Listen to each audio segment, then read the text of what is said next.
बोलो भक्त वत्सल भगवान की जय। आइए सर्वप्रथम विचार करें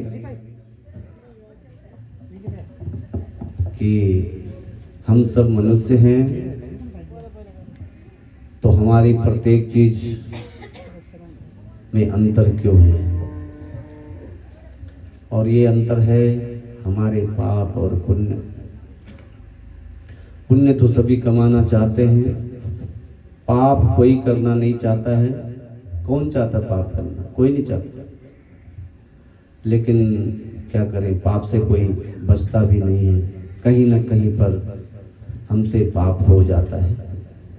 तो महाराज, पाप निवृत्ति के लिए कोई सरल उपाय बताइए। तो उत्तर मिलता है कि सरल उपाय है गंगा स्नान, गंगा जी में नहाओ। अब प्रसंग ये होता है कि गंगा कितनी है, कोई एक, कोई दो और कोई तीन बताता है। क्या है? बोले पहली गंगा है भागीरथी गंगा, जो राजा भगीरथ ने तपस्या के बल पर हम सभी लोगों के उद्धार के लिए इस धराधाम पे प्रगटी है। और गोस्वामी जी ने उसकी इतनी बड़ी महिमा गाई है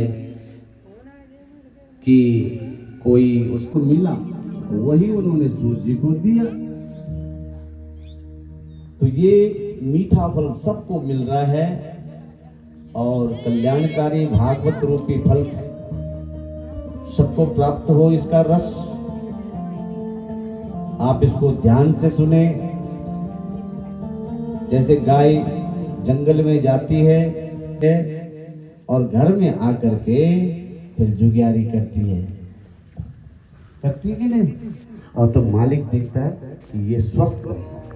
अब गाय अगर जुगियार ना करे तो मालिक को चिंता हो जाती है, ये जुगियार नहीं कर रही है, आया होगा इसमें जंगल में, इसका तबीयत ठीक होगी गाय की कि नहीं। बार बार देखता रहता है, बार बार देखता। तो आपने यहाँ पर सुननी है कथा और अपने घर जाकर के उसका मंथन करना है, चिंतन करना है, अपने दिमाग में बिठाना है। तो तब आपको भी उसका फायदा, आपको भी उसका लाभ अवश्य मिलेगा। राजा परीक्षित को जब मरने का श्राप लगा, 7 दिन में मरना निश्चित हो गया, तब दौड़ करके सुखदेव जी आए और उन्होंने जब इसी मंगलमय कथा को सुना रहे थे, उन सुनाने के लिए तैयार हुए, तो उसी वक्त देवताओं को पता लगा स्वर्गलोक में, और स्वर्गलोक से अमृत का कुंभ लेकर के पहुंच गए आनंद घाट हरिद्वार में सुखदेव जी के पास देवता लोग। बोले महाराज ये लीजिए, हमको जैसे पता लगा कि राजा परीक्षित को मरने का श्राप लगा है, तो हमने भी कुछ सोचा है। तो आप ऐसा करो, इनको अमृत पिला दो, ये नहीं मरेंगे। जो अमृत पी लेता है वो मरता नहीं है। और जो कथा आप इनको सुना रहे हैं उस कथा को हमको सुनाओ। सुखदेव जी महाराज ने बहुत बारीकी से मंथन किया कि ये जो देवता लोग हैं ये बड़े स्वार्थी होते हैं। अपने काम निकालने के लिए, अपने मतलब के लिए बहुत मीठी मीठी बातें करते हैं। देवता भी करते हैं, मनुष्य तो छोड़ो। सुर नर मुनि की है या रीति, स्वार्थ लाग करे सब प्रीति। जब कोई मतलबी व्यक्ति आपको बड़ी बड़ी बातें सुनाए तो समझ लेना चाहिए कि कुछ दाल में काला नहीं, दाल ही काली है। ये अमृत लेके आए हैं, इसमें भी कोई ना कोई स्वार्थ छुपा है इनका। और जब बहुत गहराई से मंथन करके निर्णय लिया तो कहने लगे कि क्वा स्वधा क्वा कथा लोके, क्वा कांचा क्वा मणिर्महान, ब्रह्मरातो विचारेव तदा देवांजहासः। कहा तो तुम्हारा ये अमृत कांच के टुकड़े के जैसा, और कहा हमारी कथा मणि के समान। तो कांच की और मणि की तुलना नहीं हो सकती। अरे एक्सचेंज भी अगर हो तो बराबरी का होता है। कांच के टुकड़े का मणि से क्या मतलब मुकाबला। अरे तुम्हारा ये अमृत क्यों बताया? क्योंकि मान लीजिए अमृत कोई पी लेता है तो चलो हजारों वर्ष स्वर्ग में रहेगा, लेकिन उसके बाद जैसे उसका पुण्य क्षीण होगा तो आना तो उसको यही पड़ेगा, फिर जन्म लेना पड़ेगा, 84 के चक्कर में पड़ना पड़ेगा। इसलिए सुखदेव जी महाराज ने बड़ा बारीकी से विचार करके देवताओं को भगा दिया। बोले नहीं पिलाना, इनको स्वर्ग नहीं भेजना है, इनको कहां भेजना है? वैकुंठ भेजना है, जहां के लिए देवता भी तरसते हैं। इसलिए अमृत को भी ठुकरा दिया और देवताओं को भगा दिया। कथा सुनाई राजा परीक्षित को अमृत के बदले। बताओ हमको मिल जाए, हम तो ये बोलेंगे नहीं पहले अमृत पी ले, कथा तो बहुत होती रहती है। उस वक्त कथा का वक्ता ही नहीं मिलता था। आजकल तो आप गली गली में जो है ना श्रोता नहीं मिल रहे हैं, वक्ता तो बहुत है, कथा बोलने वाले बहुत हो गए पर सुनने वाले देखे। पर चलो 10 तो है, 10 दिशाओं से 10 तो आए हैं, 10 दिक्पाल तो बैठे हैं। बोलो राधे राधे, जय श्री कृष्णा। देवताओं को जब भगा दिया तो दौड़ करके ब्रह्मलोक में गए देवता लोग। ब्रह्मा बाबा को कहा बाबा कथा में है क्या ऐसा? हमने अमृत को लेके गए थे, अमृत को ठुकरा दिया सुखदेव जी ने और हमको भगा दिया। और देखो जरा यहाँ वहां तो लूले लंगड़े बड़े बड़े दिव्यांग बैठे हुए वो कथा सुन रहे हैं और हमको भगा दिया। अरे बोले तुमने भी चुपचाप सुन लेनी थी ना कथा, तुम तो वहां एक्सचेंज करने गए थे, व्यापार करने के। इनको अमृत पिलाओ, हमको जो कथा सुनाओ।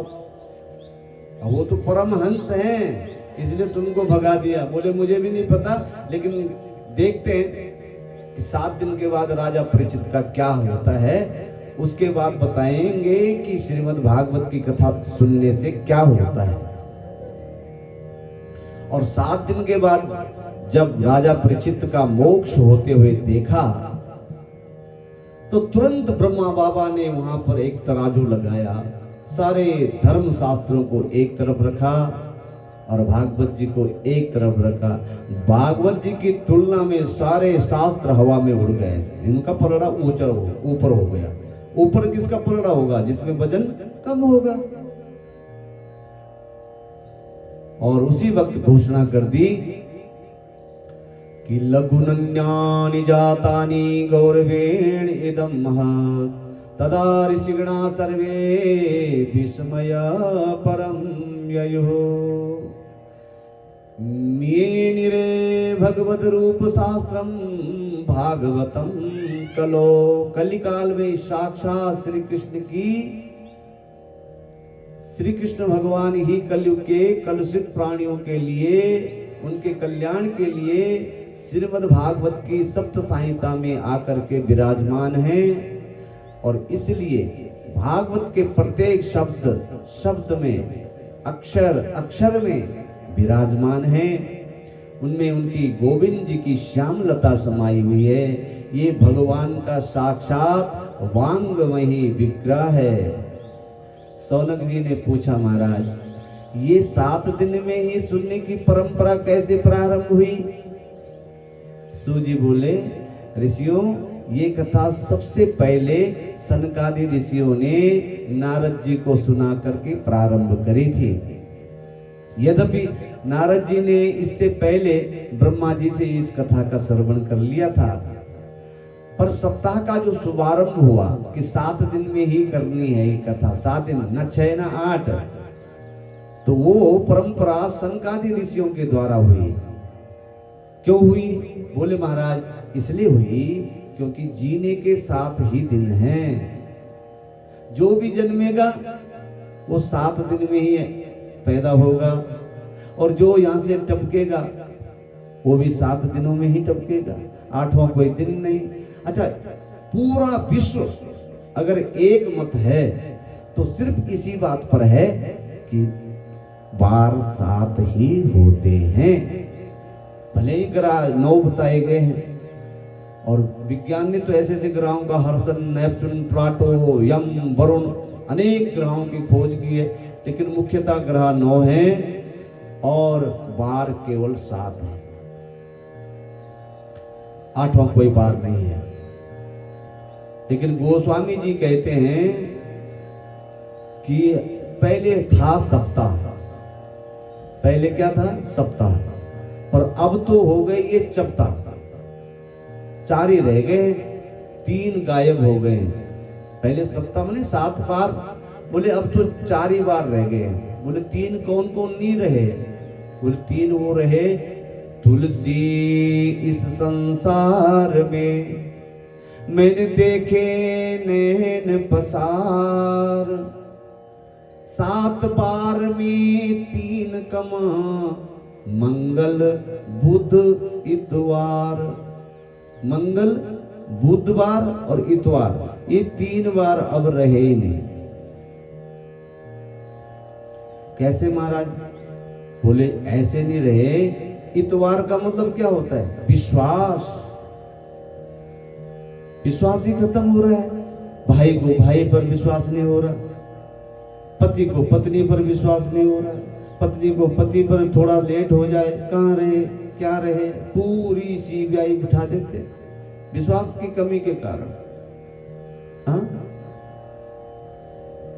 पिता को बेटे पे नहीं, कहीं सुट्टा मास्टर तो नहीं हो गया, आजकल चिट्टा वाला तो नहीं हो गया, नाना प्रकार के जो है ना वो विश्वास नहीं,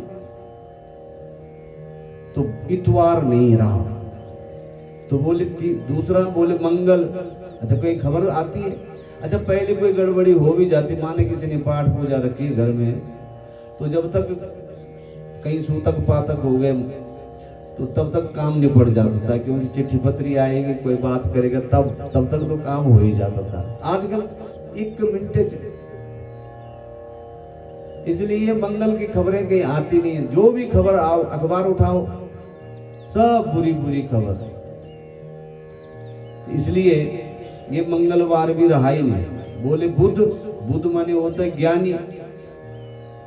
तो जो ज्ञानी हैं, जिन पे विश्वास करते थे, जिनको गुरु बनाया, वो आजकल चक्की पीस रहे हैं। ये एक आजकल भी गए, बहुत खतरनाक। तो इसका मतलब क्या हुआ कि ये मंगल बुध इतवार, ये 3 बार बोले रहा नहीं। गोस्वामी जी कहते हैं कि इस कलिकाल में बार 7 नहीं, 4 ही रह गए हैं। क्यों रह गए? क्योंकि मंगल कहीं हो नहीं रहा, ज्ञानी कोई दिखता नहीं है, विश्वास कहीं किसी को किसी पर है नहीं, इसलिए है ही नहीं। तो महाराज क्या करें? बोले तू सत्संग कर। बोले जगत के परपंच में, ये जो संसार का झमेला है, ये बड़ी विडंबना वाला झमेला है, और सारे तंग हो गए हैं इस झमेले से, कोई भी सुखी नहीं है। अरे जगत के परपंच में सारे हो गए तंग, दुनियादारी छोड़ के सारी कर ले तू सत्संग। अब सत्संग भी हो रहा है तो ढोल की चिमटा तो खूब बज रहा है, लेकिन जो भजन भी अच्छे अच्छे गा रहे हैं, लेकिन उन भजनों का सार क्या है वो जीवन में नहीं उतारा जा रहा है। तन आया सत्संग में, मन तो रह गया घर, अब कथा सुने तो कौन सुने, और देखे कभी इधर देख रहा पेड़, तभी तो हमने कहा था कि इधर बंद कर दो, इधर रखो ध्यान, नहीं तो उधर भी नजर जा रही है। कथा सुने तो कौन सुने, देखे इधर कभी उधर, कौन जा रहा है? उसने तो वो डाल दिया, हमारा रह गया, और खेत बिजना था, धान कटनी थी, बार बार उधर ही जा रहा मन, तो फिर सत्संग नहीं हो रहा है। सौनक जी ने पूछा, महाराज नारद जी तो बड़े ब्रह्मज्ञानी थे और वो कहीं 2 घड़ी से ज्यादा कहीं टिकते नहीं थे, तो महाराज उन्होंने इस भागवत की कथा को सुना कैसे होगा जो 2 घड़ी से ज्यादा बैठते नहीं है? कहाँ सुना, कब सुना, किससे सुना, विस्तार से बताइए महाराज। तब सूत जी कहते हैं कि मुनियों, सनकादि ऋषियों, एकदा विशालायाम चत्वारा ऋषयो अमलः सत्संगार्थ समायाता तादृशुस्तत्र नारदम। एक समय, एकदा, केवल एक बार, विशालापुरी कहते हैं बद्री विशाला धाम को, बद्रीनाथ धाम को कहते हैं विशालापुरी। वहां पर ब्रह्मा जी के जो ये आदि सृष्टि में के जो 4 कुमार हैं, कौन? सनक, सनंदन, सनत और सनातन, ये 4 बेटे जो हैं, 4 ऋषि जो हैं, ये विचरण कर रहे हैं। क्यों आते हैं यहाँ? बोले इसलिए आते हैं क्योंकि सत्संग का जो लाभ है वो केवल इसी लोक में है, और लोकों में सत्संग नहीं है। इसलिए सत्संग की प्राप्ति के लिए वो चारों भाई बद्री विशाला धाम को आए। सोचने लगे 4 तो हम हैं, 1-2 और मिल जाते तो सत्संग प्रारंभ करते, और कोई भी नहीं दिखा। जब कोई नहीं दिखा तो उनका एक ही मंत्र है, उसी मंत्र को गाते हैं, कोई और दूसरा सत्संग वो करते नहीं है। और उनका मंत्र क्या है? हरि शरणम, हरि शरणम, हरि शरणम, हरि शरणम। सभी लोग गाइए, तुम चुप रहो, आप पहले आप बोलेंगे, अब आप हम भी जगराता वालों की तरह करेंगे। हाँ, मैं नहीं सुनिया, जोर से बोल लो, आगे वाले बोल लो। जब तक ऐसा नहीं करेंगे अब हम भी जगराते करेंगे, क्योंकि कथा आप सुन नहीं रहे। गाइए आप सब लोग, हरि शरणम, हरि शरणम, हरि शरणम, हरि शरणम, हरि शरणं, हरि शरणं, हरि शरणं, हरि शरणम, हरि शरणम, हरि शरणम, हरि शरणम, हरि शरणं, हरि शरणं, हरि शरणं, हरि शरणं। यही एक मंत्र है प्यारा, हरि शरणम, हरि शरणम, हरि शरणं, हरि शरणं, हरि शरणं, हरि शरणं। यही एक मंत्र है प्यारा, हरि शरणम, हरि शरणम। यही एक मंत्र है प्यारा, हरि शरणं, हरि शरणं। और वहां सत्संग कर रहे हैं और दूर से देखते हैं कि कोई आ रहा है, और जैसे पास में आए तो देखा, अरे ये तो हमारे भैया नारद हैं। और नारद जी आज वैसे तो वीणा पे बजाते हुए चलते हैं, और नारद जी का संकीर्तन मंत्र है। अब इन संकीर्तन मंत्रों को आप ध्यान से सुनना, और इन्हीं संकीर्तन मंत्रों का आप भी संकीर्तन करना, परमात्मा की कृपा बरसेगी। भगवान को खुश करना है तो इन संकीर्तनों को गाया करो ज्यादा से ज्यादा, और आप खुश करे होंगे ऐसे सम्राट हमारे बीच में भजनों के कि वाह, आप सुनेंगे धीरे धीरे। आज तो थोड़ा, कल से शाम को जब चाहो तब। तो नारद जी का संकीर्तन मंत्र क्या है? श्रीमन नारायण नारायण नारायण। सभी लोग तालियां बजाते हुए जोर जोर से श्रीमन नारायण नारायण नारायण। श्रीमन नारायण नारायण नारायण। भजमन नारायण नारायण नारायण।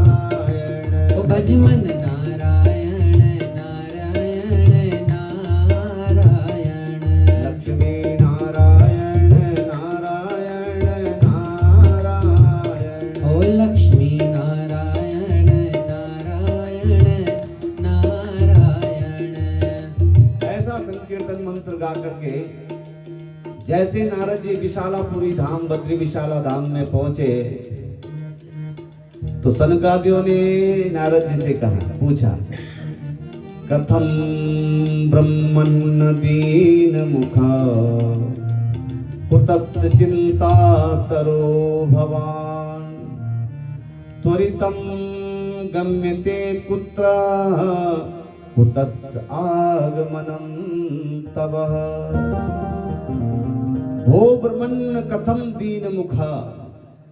हे नारद जी, ये आपका जो मुखमंडल है जो सदैव कमल के समान खिलता मुस्कुराता रहता है, प्रसन्नचित रहता है, आज क्यों आप ऐसे मलिन होकर के मुंह पर 12 बजते हुए, क्या है, क्या चिंता हो गई आज आपको? क्यों मुंह लटकाया हुआ है? आपको कौन सी चिंता सता रही है? ये भागे भागे आप कहां से आ रहे हो और ये भागे भागे कहां जा रहे हो? बताइए। ओ भगवन जिंदगी जब नाम तेरे कर दी है अर्पण, मांगू तुझसे क्या मैं यही सोचूं भगवन। जिंदगी जब नाम तेरे कर दी है अर्पण, सब कुछ तेरा कुछ नहीं मेरा, सब कुछ तेरा कुछ नहीं मेरा। चिंता है प्रभु तुझको संसार की, मन में बसा कर तेरी मूर्ति उतारूं मैं कान्हा तेरी आरती, उतारूं मैं कान्हा तेरी आरती।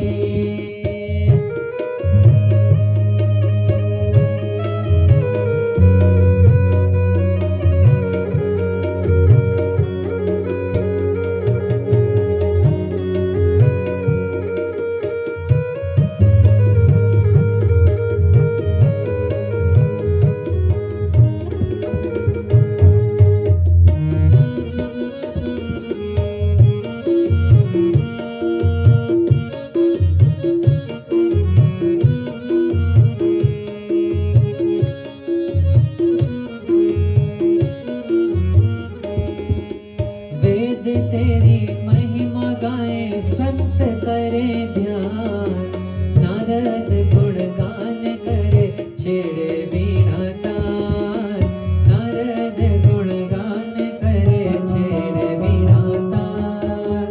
भक्त तेरे द्वार करते हैं पुकार, भक्त तेरे द्वार करते हैं पुकार। दास व्यास गाए प्रभु तेरी आरती, मन में बसा कर तेरी मूर्ति उतारूं मैं कान्हा तेरी आरती, मन में बसा कर तेरी मूर्ति उतारूं मैं कान्हा तेरी आरती। कर्पूरगौरम करुणावतारम संसार सारम भुजगेन्द्रहारम सदा वसंतम हृदयारविन्दे भवं भवानी सहितं नमामि। त्वमेव माता च पिता त्वमेव